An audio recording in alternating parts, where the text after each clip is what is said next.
Ano ang mas maganda, si Sunblock Cream Gel or si Sunblock Cream Tint? So, ayan ang question ng ilan nating mga kadyosa na gumagamit po ng ating SCD Peeling Skin Lotion sa kanilang mukha. Ako isa ka nga rin sa mga nagtatanong ng mga ito para sa'yo ang video na to, kaya panoorin mo. Hello mga kadyosa and good day. Ayan, direct to the point na agad tayo. Ano ba ang mas maganda, si Sunblock Cream Gel or si Sunblock Cream Tint? The answer is parehas po silang maganda. Pero syempre, meron silang magkaibang skin performance and skin benefit. At yan yung isi-share ko sa inyo para kayo mismo yung makapili kung ano ba yung applicable sa skin type ninyo at kung ano ba yung tingin nyo okay at kailangan ng skin ninyo. Unahin na natin dito kay Sunblock Cream Tint SPF 30 na kasama po yan sa ating SCD Peeling Set. Pag bibili kayo ng SCD Peeling Set, ang kasama po niyan is Sunblock Cream Tint. So, bilog na version, 10 grams po ang kasama niya. Then, pag naubusan, meron tayong, ayan, mas malaking size, which is the 30 grams. So, yes, parehas lang po ang laman ng peeling set, ha? Tapos, ito yung malaking version niya. Sunblock Cream Tint po is, meron siyang SPF 30, meron din siyang kasamang placenta na nakakalesen ng mga fine lines and wrinkles, especially your eye, around your eye area. This is also a matte finish and makeup base. So kapag nilagay nyo to sa mukha ninyo, meron siyang instant whitening effect na para ka nang nakapulbo. And yes, this is a tinted sunscreen usually.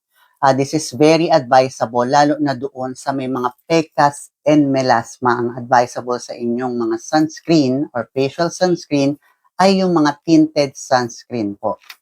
And ganito naman yung itsura niya kapag nilagay natin on our skin.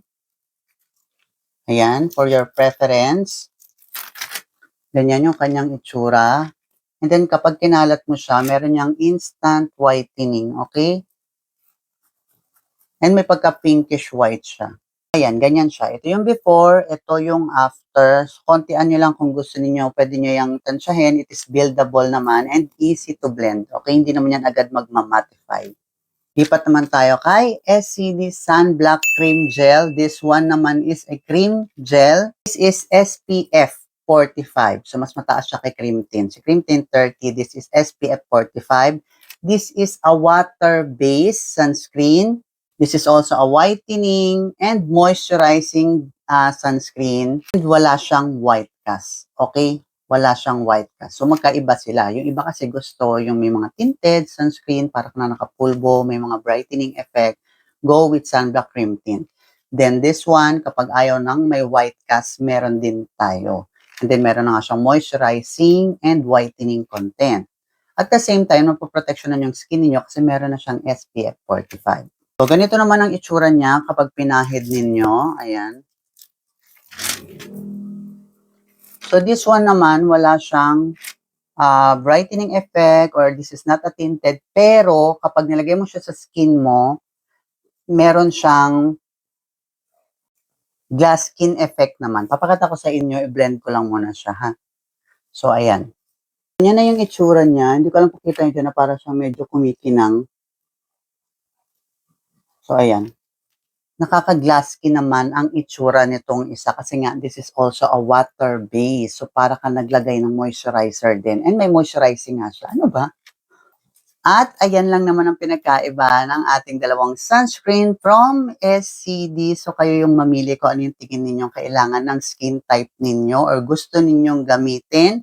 Yung meron bang instant whitening or kailangan nyo naman is yung water-based. So, pili na lang kayo kung anong gusto nyo. So, yun lang mga ka-Diyosa. Hopefully, nakatulong ang video na to sa inyo. And for more product knowledge and video tutorials, don't forget to follow my TikTok account, RC Diyosa.